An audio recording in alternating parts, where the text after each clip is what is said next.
Chapter 12, Dealing with Law Enforcement. I never really liked having to deal with the state police and the Department of Transportation.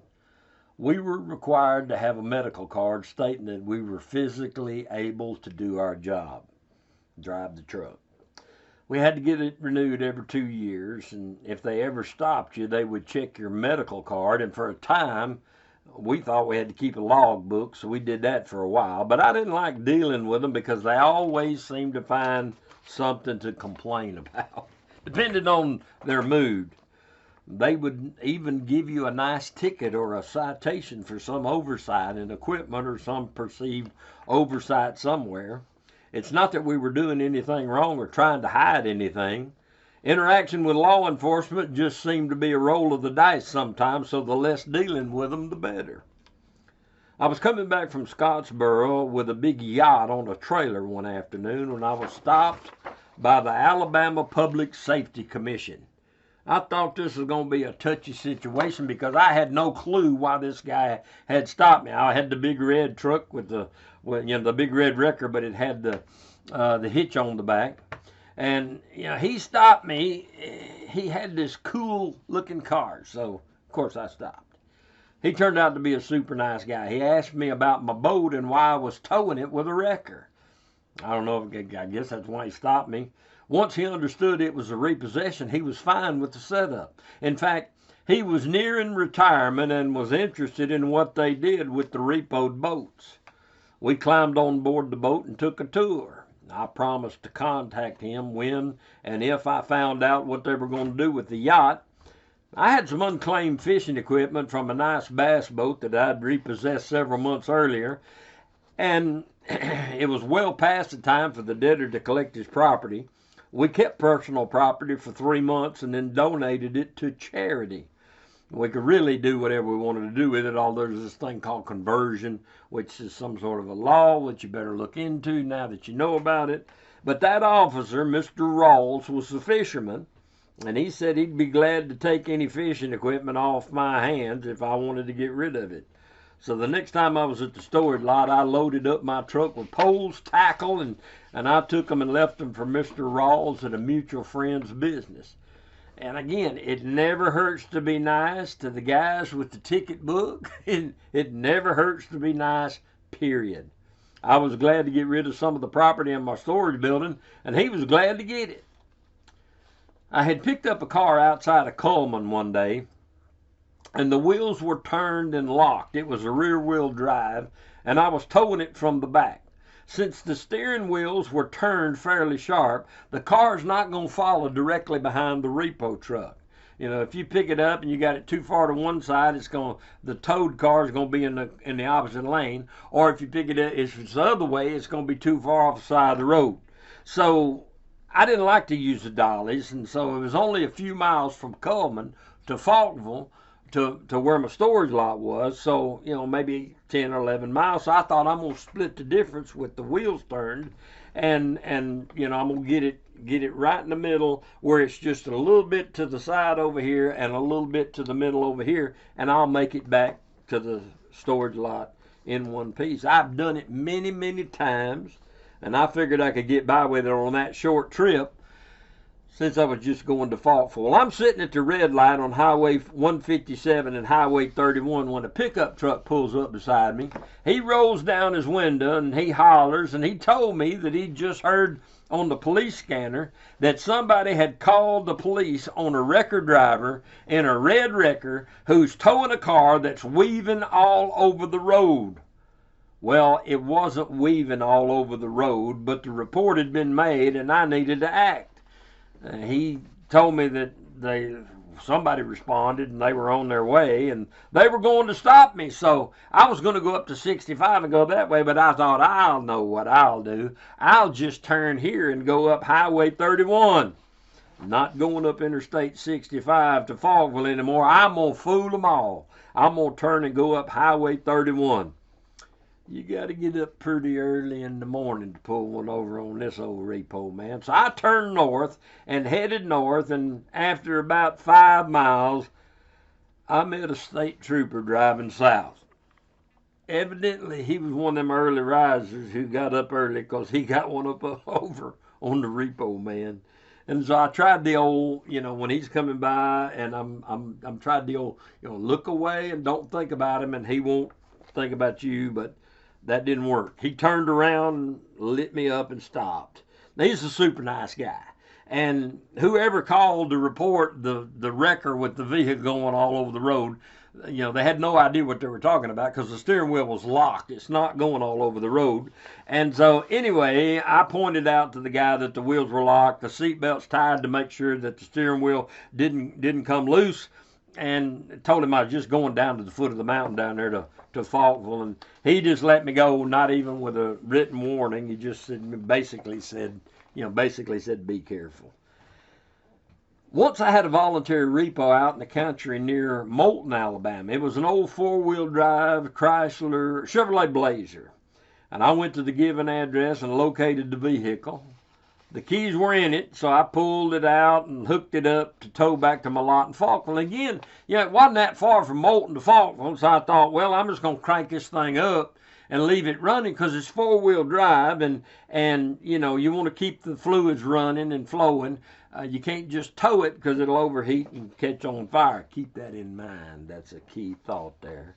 But I didn't like using the dollies, and if I could get away without using the dollies, and I've done this many, many times, and so I cranked it up and I hooked it up, and I headed down the road. I picked it up from the front. I had the motor running, left it in neutral, and that way nothing overheats, and nothing's gonna happen. So I hooked it up and cranked it up and put it in neutral and headed to Faulkville, going down 157 for a little ways and then going to cut over. And there was a lot of construction going on 157 there, and it was 2-lane at the time because they had construction going, and it was rainy and overcast, so the road crews were not working. Traffic was heavy in the stretch there where the two lanes were where they'd been working. And I'm cruising merrily along my way when I felt a bump and a sharp jerk in the truck. Well, that wasn't normal.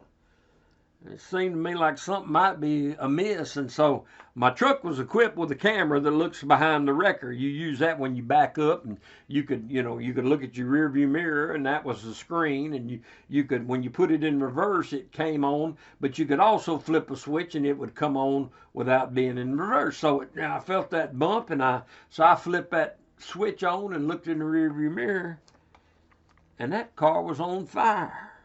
That car was the Blazer was obviously blazing. I mean, I could see it, and I could see the fire. I pulled over to the side of the road. I grabbed my fire extinguisher and raced back to put the fire out. I expended my fire extinguisher and didn't get it all out. Now the fire's spreading. Thank the Lord, a truck driver stopped, and he brought a big fire extinguisher over, and we put the fire out. I thanked him profusely and offered to replace his empty fire extinguisher. He said that was fine, but what he asked if I'd call his office and explain to them how he had stopped to help and why his fire extinguisher needed to be recharged. I promised to contact them just as soon as I got these dollies on this car and got out of here before the state trooper showed up. I was sure that he'd heard the CB report or somebody had called it in about a burning car being towed down the highway. So I thanked the trucker again, got the dollies out, put them on the car, put it out, and got out on 157 to get out of there as soon as possible. And about a mile down the road, I had ran into a state trooper headed north. Now his lights weren't flashing; he was just on patrol. But this time, look away and don't think about him worked. And he drove on by and kept on going. When I got to the lot, after I unloaded the car, I did my paperwork. I called the truck drivers company, explained what had happened. The secretary took all the notes and put it in their company paper. I told them about, just a simple, I was tempted to embellish the story just a little bit, Yes, ma'am, my infant child was trapped in a burning car when your truck driver saw it and jumped out and ran and jerked the door open, but I kept it real. No stretchers there, but I think they put it in their company paper, and I hope it helped him some. But, we usually have good relationships with law enforcement, and it's good to have a good relationship because you never know when you're going to need them. But one constant aggravation was the Atala, Alabama Police Department. For some reason, the city attorney or the city attorney or somebody in Atala decided that we needed a separate license to operate in the city of Atala. Now, we could operate anywhere in the state, but Atala said we needed a special license to operate in their city. That's like telling UPS and Lay's potato chips or anybody else that delivers anything in the town that they got to have their own separate license. Well, we never had a problem with anybody except Atala. Somebody in Atala felt like we needed it. Now, whether we needed it or not, I don't know. I still kind of doubt it. But Josh Parker, he's the owner of Alabama Auto Adjusters. He had contacted the officials in Atala many times trying to get it worked out. Hey, if you got a specific law that says we need it, we'll get it. Just send me a copy of the law or the statute. Send it to the Alabama Auto Adjusters office, and we'll take care of it. But they never sent it. And it seemed like, and it made it look like that somebody was just looking for a way to make some extra money for the city. So Alabama Auto Adjusters, I mean, they were honest as the day is long. The company's honest. That don't mean that we didn't fudge a little bit on the job, but that's another story altogether. But working outside the law was just not a way to conduct business. But with the city of Atala, there's no resolution to the issue of a city license. They couldn't or wouldn't produce evidence that we needed a license, so the solution was very simple. If you have an account in Atala, work it carefully. Don't get caught by the police. When you repossess a vehicle in Atala, wait until you're outside of the city limits of Atala and on your way to your lot before you call the police department to report it. They can't do anything about it once you're out of town. That just don't work great. I've called to report many repos from Atala and never had any problems. And if dispatch ever asked about our license, I just deferred to the home office in Pelham. I never had any difficulty in Atala until one day when I had a voluntary repo within the city limits. Now, I'd spoken. A voluntary repo is when the debtor tells the lender, I can't afford the vehicle, just come on and get it. All right, so that's a voluntary. And at the time, I got $70 for an involuntary. That's when you take it and they ain't expecting it. Or I got $50 for a voluntary, which is easy, it's waiting for you.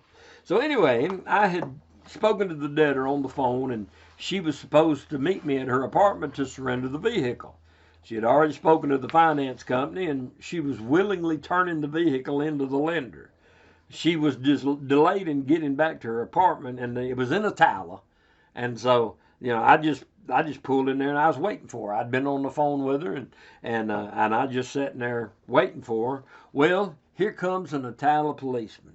And he had seen me pull into the lot and back into the space there, and he'd seen me sitting there, and he knew evidently he knew about the ongoing issue with the license and towing companies, and he came over and started asking me why I was there. Well, I explained to him that I was there to pick up a car for a finance company. Did I have a city license? I told him I worked for a company out of Pelham, and I was confident that they had every license that they needed to operate statewide. I was respectful and polite to the officers. And he started talking about taking Miss Andrews' little boy to jail and impounding my truck. But he talked a while, and then he said he was going to let me slide because I seemed like a nice guy, and so, which I agreed with. But again, that kind of made me think that they was all in cahoots trying to get a little money, extra money for the city. But the next time he caught me, it was jail time for Steve, I'm telling you. It only reinforced the idea that there wasn't really a law that said we needed a license. So the lady finally showed up, and I left with the vehicle. And I've been gone from Alabama Auto Adjusters for many years. I don't know if they ever got that issue resolved with Atala.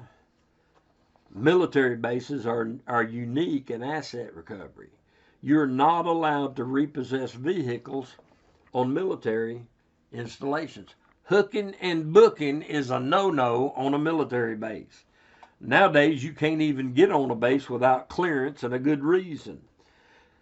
I had an account on the vehicle on Redstone Arsenal in Huntsville. This is a big NASA facility, an Army post, and I believe all the Army MPs are trained there. A lot of training going on there. And I had an account on a soldier whose vehicle was there. My usual procedure would be to contact the provost marshal on post, and he would authorize me to go to his office, and I would come in, see him, show him my paperwork, and then he would authorize me to go to the debtor's apartment or barracks and make contact and get the vehicle from the debtor. You are not allowed to go and just take the vehicle on post. Well, on this occasion, I went and I met with the provost marshal. I got approval to make contact at the debtor's given address. And so I headed over to the guy's apartment. It was family housing, duplex unit in family housing area. The vehicle wasn't at the given address, so I parked and went up and knocked on the door. Well, nobody answered, and so as I'm walking back to my truck, an Army MP patrol car just happened to be cruising through the neighborhood, and they pulled over and asked me what I was doing. And I told them I was here to talk to the debtor about picking up a vehicle, and the provost marshal had given me permission to be there. Well, he got on his radio and called my story, called his superior with my story, and smiling broadly, he told me very politely that I needed to follow him to the military police headquarters. That was no problem. I'm sure they wanted to just verify my story. And so we drove over to MP headquarters, and as soon as I walked in the door, this official-looking uniformed officer begins to threaten me for being on his post. Now, he's the head honcho of the local MPs. I calmly showed him my paperwork. I careful, to a soft answer turneth away wrath. And I was squeezing all I could out of that verse. I explained the situation. He tried to call the provost marshal but couldn't get him. So he's beginning to calm down a little bit, and I'm beginning to realize that I have got myself in the midst of a power struggle between the provost marshal and the MPs. And so after a while, this guy cooled off, and he decided that he's going to try to contact the debtor. So he called the phone number that I had on the paperwork, and the debtor answered. Now, this was the debtor's turn to be on the receiving end of the captain's ire. He read him the riot act. That good captain raked this guy over the coals. He accused him of causing problems on his post, and the debtor had better get this taken care of ASAP. Well, after he hung up, I think he felt better. I know I did. And he became a friendly felon. And, I wasn't going to get the vehicle, but he assured me that the debtor was going to take care of it. And that's really a good thing. I mean, it didn't really matter to me because I was going to get paid either way. But, we talked a while, I chit-chatted, and then I left. No vehicle, but again, no jail or brig time, so I was happy.